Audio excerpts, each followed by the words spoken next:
Hot inflation and the Fed's rate hike campaign have challenged Americans when it comes to their personal finances this year. And according to some new data, many people don't expect 2023 to be any easier. A recent survey by Bankrate.com shows that roughly 2/3 of Americans don't expect their personal finances to improve next year, with nearly 30% believing their situation will actually get worse.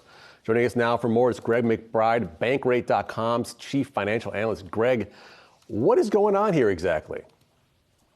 In a word, inflation. When we ask people, why do you not feel your finances are going to improve next year, by more than a 2-to-1 margin over anything else, people singled out inflation. And of course, it's strained and stretched household budgets in 2022. But, very clearly, there's not a whole lot of optimism on the part of consumers that they feel that's going to improve in any meaningful way next year.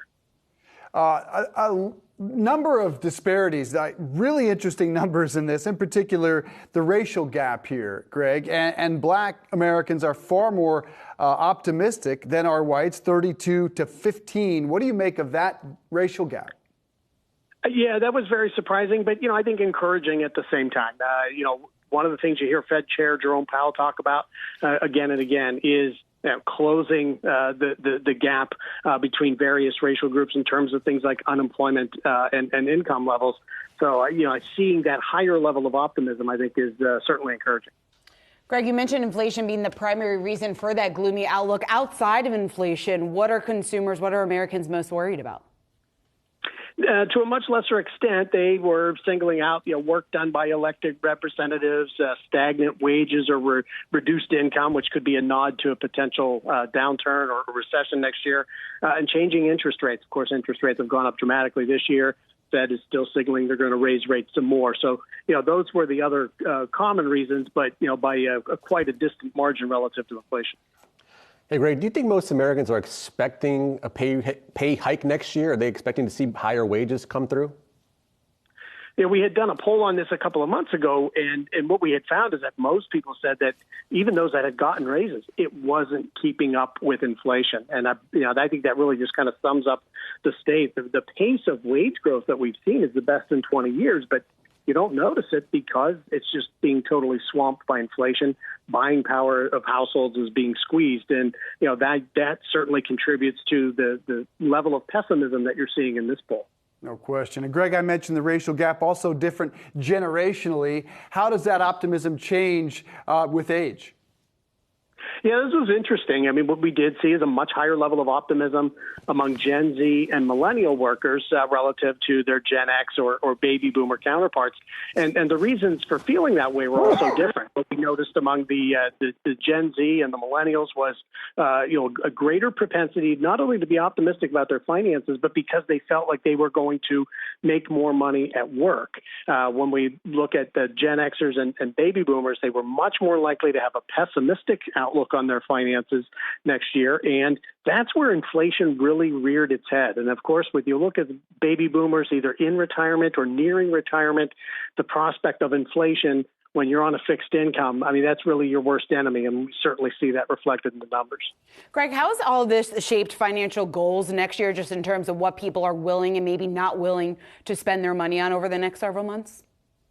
Yeah, this was interesting because what we normally see is a lot of, for example, prioritizing about saving for retirement. That's often one of the biggest regrets that people have financially. But I think the goals that people have laid out really, I think, are indicative of the economic environment.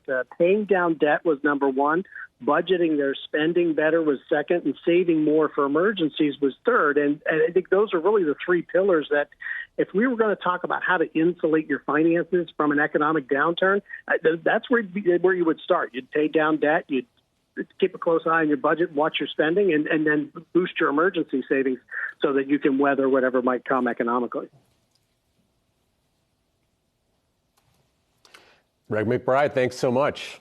It's interesting, Pras. One thing I want to zero in here is the age that I pointed out. According to their numbers, the older you get, the more pessimistic you get about your financial future. What I can't quite figure out or glean from the data is that because of what stocks and bonds have done over the past year, both turning negative only the fifth time since 28, or is this simply a reflection of you get older, you get closer to retirement. That really surprised me. I thought Gen Z would be more pessimistic. They're the ones taking on 4 or 5 jobs that have to drive an Uber to make things meet.